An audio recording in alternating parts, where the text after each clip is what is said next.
여러분 안녕하세요. 감수성 대표입니다.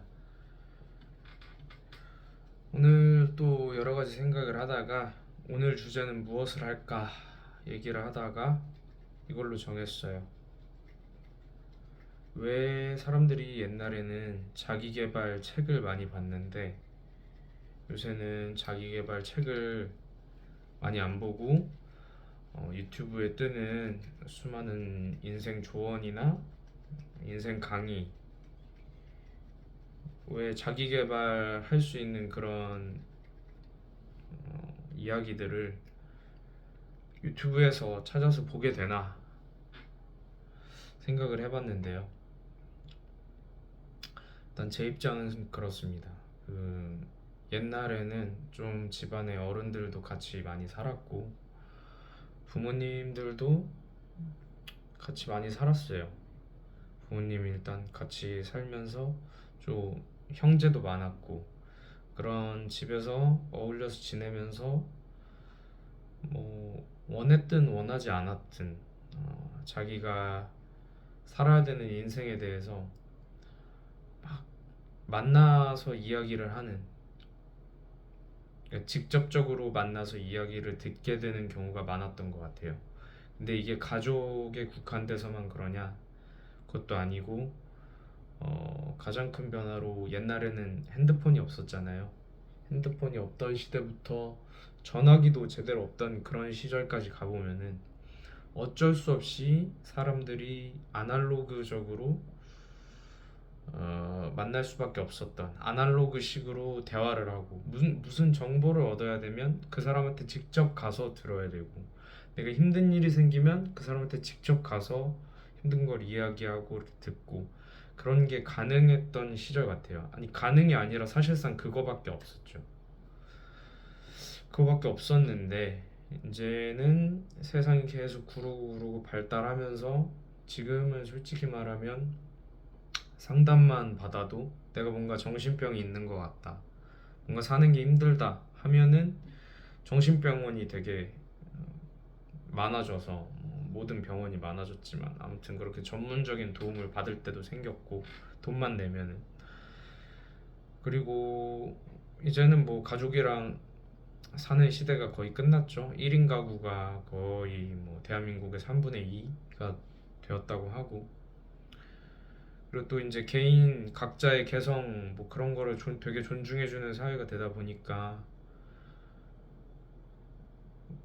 혼자만의 자유나 혼자만의 책임 이런 거는 되게 늘어나서 이제 혼자서도 즐길 거 다 즐기고 그런 게 늘어난 대신에 이제 장점은 그런 거고, 단점은 힘들 때 기쁠 때 나눌 사람도 여전히 되게 옛날보다 줄어든 것 같다는 거죠.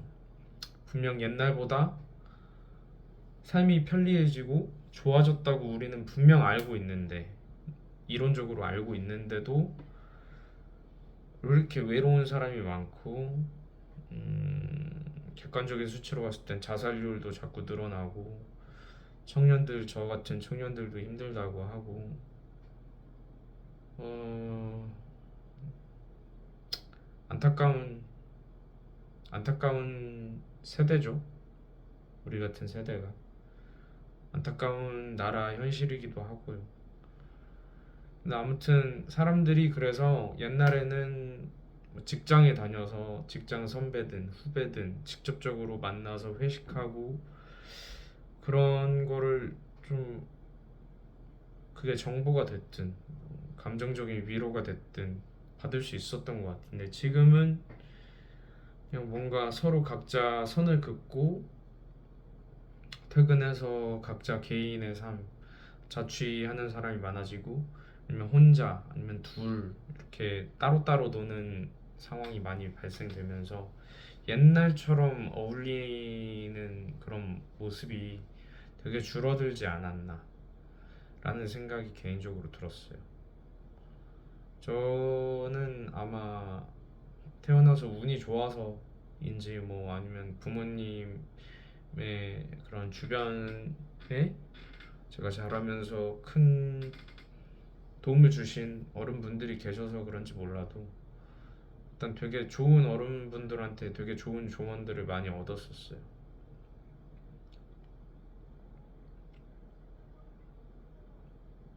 막 떠올리자 하면은 막 되게 많이 떠오르진 않는데, 근데 그냥 막연하게 생각해 보면 생각보다 나를 이렇게 밝고 좀 긍정적이게 인생을 좀 건실하게 살 수 있게 해준 분들이 꽤 있지 않았나, 뭐 그런 생각을 합니다.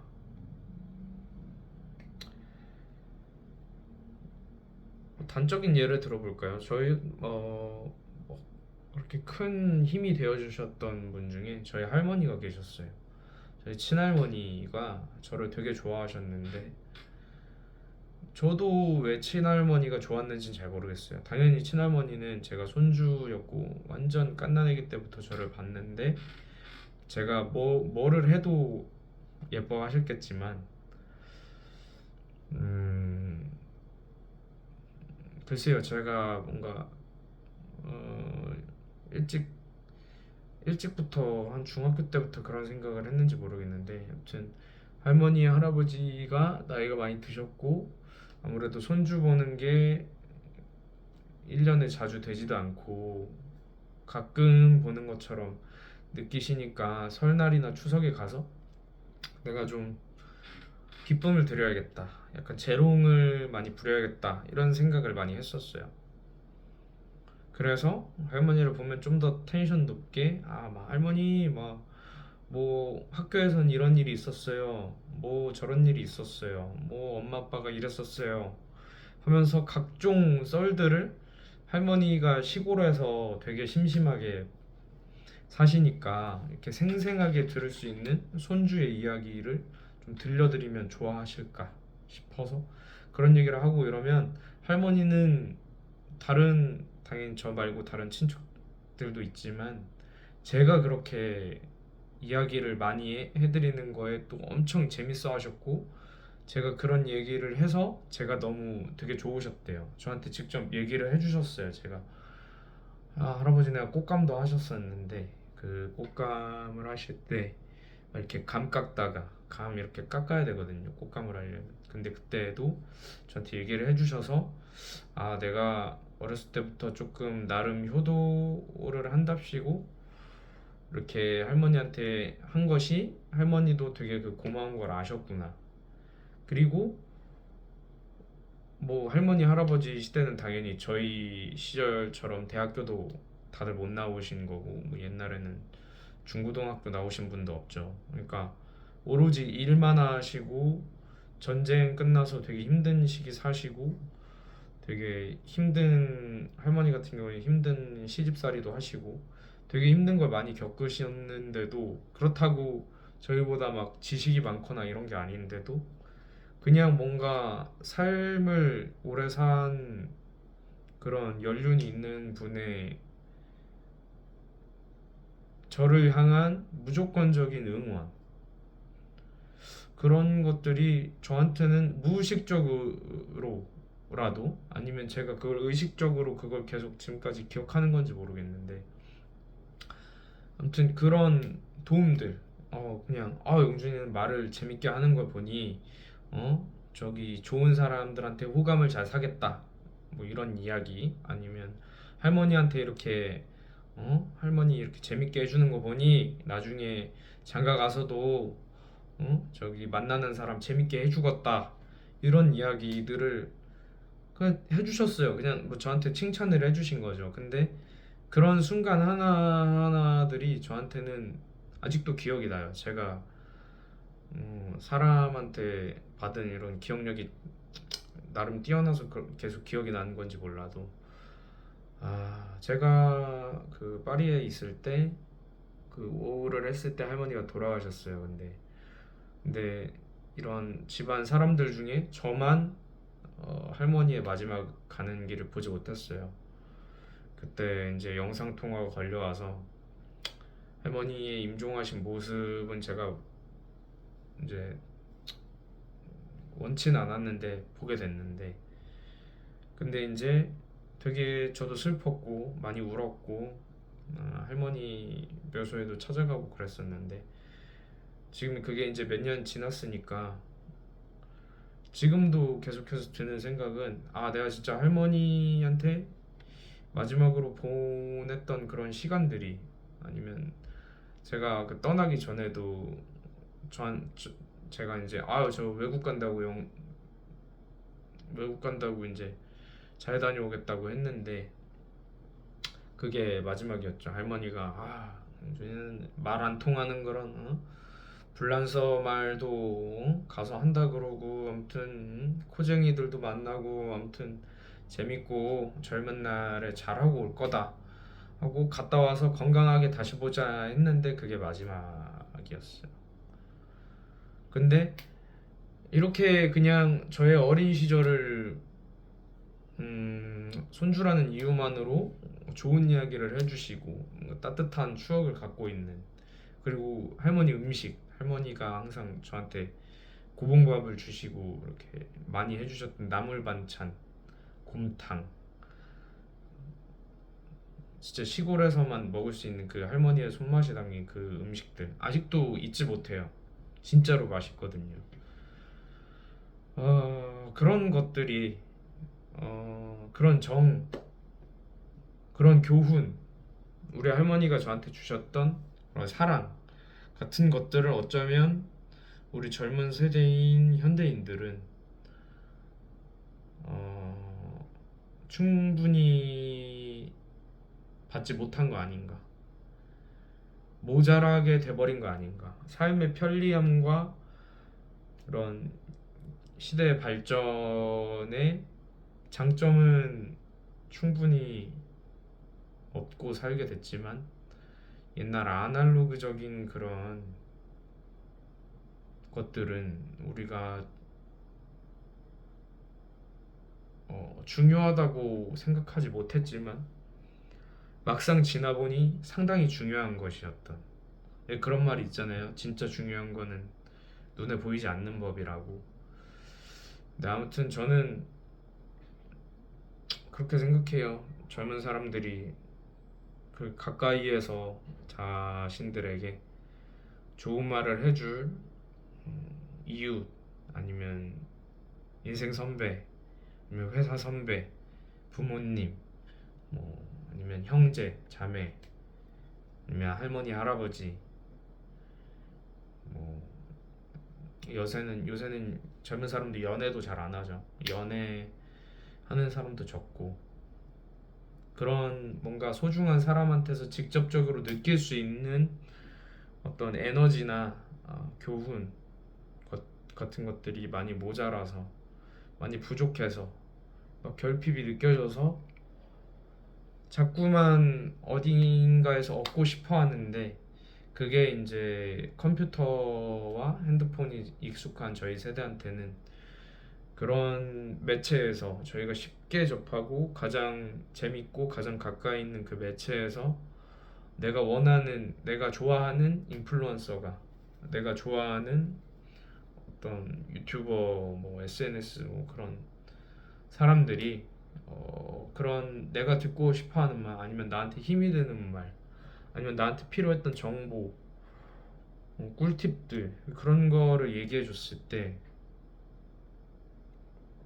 상당히 더 친밀감을 느끼게 되고 점점 더 빠져들고 직접적인 인간관계를 만들기보다 일방적으로 내가 그 사람한테 뭔가 받는 거가 더 편하게 더 좋게 돼버린 이것마저도 되게 편리하게 된 거죠. 그게 되게 당연시 돼버린 어쩌면 의식하지 못하고 그냥 너무나 자연스럽게 그렇게 돼버린 건 아닌지 되게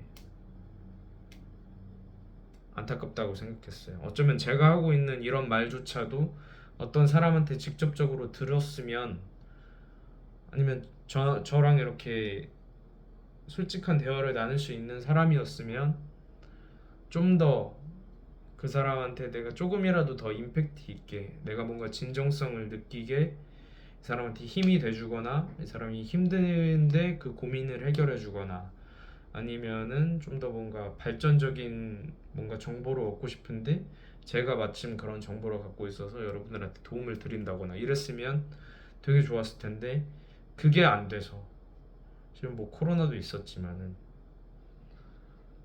그런 게 안 돼서 더욱더 사람들이 적극적으로 유튜브나 이런 매체를 통해서 그런 관심과 정보들을 많이 얻는 거 아닌가. 사실은 그게 또 일방적으로 막 이렇게 편하게 들은 지식이나 정보는 그렇게 기억 속에 내리에 쉽게 이렇게 기억에 오래 가지 않거든요. 공부도 내가 써가면서 막 이렇게 고생해서 몇 날 며칠 외우고 해야 내 것이 되듯이 사실은 쉽게 얻은 유튜브 지식 정보나 그런 교훈들을 제 가슴 속에 담아두기가 되게 쉬운 일은 아니에요.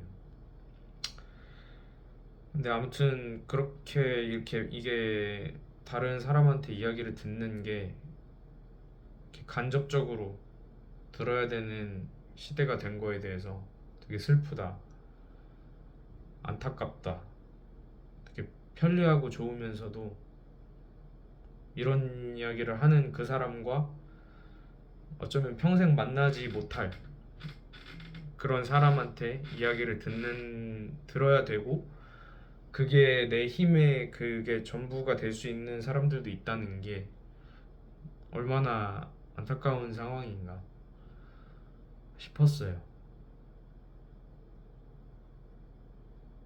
내가 직접 그 사람이 힘들 때 손 잡아주고 뭐 안아주고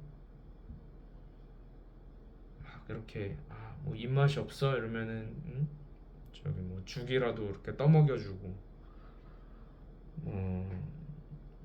힘든 일이 있어 뭐 이 책을 내가 이렇게 해서 읽었는데 이게 진짜 나한테 도움이 됐어 이렇게 사람이 아이 컨택을 하고 따뜻한 온기를 서로 느낄 수 있으면 참 좋겠는데 그게 안 되니까 제가 영상을 찍고 있고 이 주제로 얘기를 하는데도 되게 참 마음이 씁쓸하고 그래요.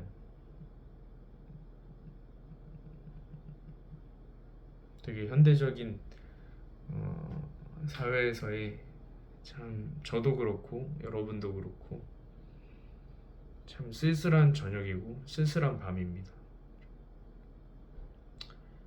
이 컴퓨터나 핸드폰으로 듣는 이런 매체들이 없어지면 참 얼마나 그 외로움, 공허함이 얼마나 극대화되는지 몰라요. 그래서 사람들이 막 TV도 켜놓고 컴퓨터 켜놓고 핸드폰 켜놓고 화장실 갈 때도 보고 자기 직전까지 보고 어쩌면 그런 게 다 좀 연관이 있지 않을까. 그래서 모르겠어요.